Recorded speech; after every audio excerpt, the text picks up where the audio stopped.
耶稣的身躯，互兵丁对十字架顶摕落来，将伊送到一位公会议员阿里马太人约瑟的墓地。约瑟马大粒的玛利亚甲撒罗米、尼哥底母，将耶稣的身躯用清洁的幼地布包着，搁抹香油，准备安葬伊。身躯放入去墓内以后，因过一块大石封掉墓门。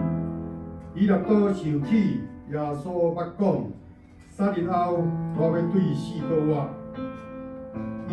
伊就派罗马兵丁固守伫墓前，军对耶稣的人无法度相信因的领袖已经死了，但互人藏伫冰冷黑暗的墓内。